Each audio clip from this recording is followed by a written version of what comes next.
আসুন আজকে বানাই পোস্ত বাটা ভাপা। খুব মজাদার খাবার, একবার খেলে আবার খেতে চাইবেন।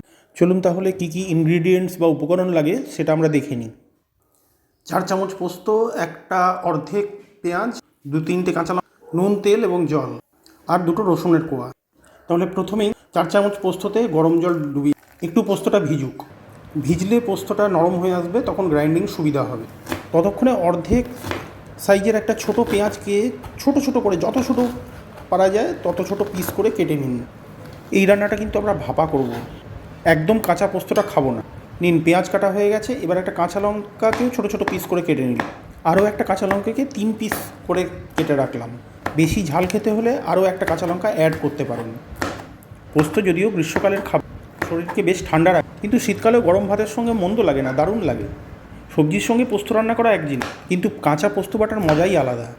গরম গরম ভাতের সঙ্গে তো এর তুলনাই চলতে পারে না। এবার মাত্র 2 কোয়া রসুন একদম ছোট ছোট স্লাইস করে কেটে নিন। এই 2 কোয়া রসুনই যথেষ্ট, এর বেশি আর লাগবে না।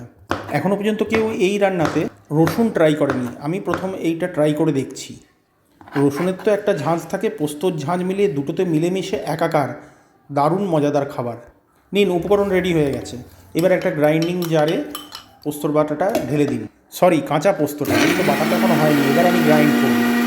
জল লাগলে অল্প অল্প জল অ্যাড করে এটাকে ভালো করে মিহি পেস্ট করতে হবে আপনাদেরকে।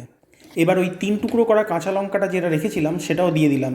ওটা দেওয়ার পরে আরও একবার মিহি পেস্ট বানাবেন। মাঝে মাঝে বাটাটা চেক করবেন, অল্প অল্প জল দেবেন, আবার গ্রাইন্ড করবেন।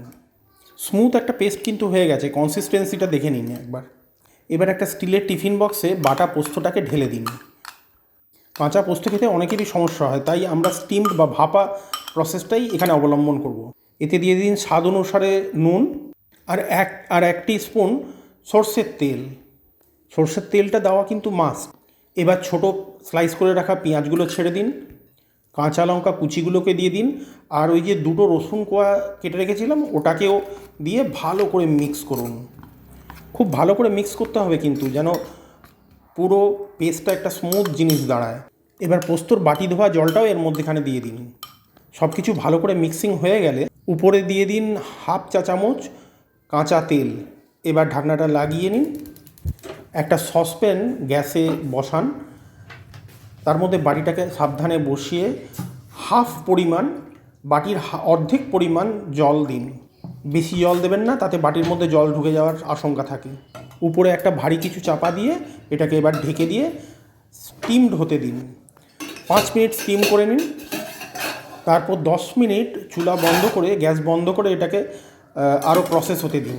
এবার 10 মিনিট পরে বাটিটাকে সাবধানে তুলে নিয়ে ঠান্ডা করে খুলে ফেলুন। দেখুন কি অদ্ভুত এক রেসিপি তৈরি হয়েছে। লোভ লাগছে কি দেখে?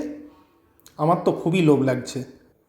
এবার গরম গরম ভাতের সঙ্গে এটা পরিবেশন করে ফেলুন দেখি। রেসিপিটা ভালো লাগলে দয়া করে লাইক এবং শেয়ার করবেন, আর যাওয়ার আগে আমার চ্যানেলটাকে প্লিজ সাবস্ক্রাইব করবেন। এবার খেতে থাকুন আর খাওয়াতে থাকুন। নতুন বছরটা আপনাদের খুবই শুভ হোক। ধন্যবাদ।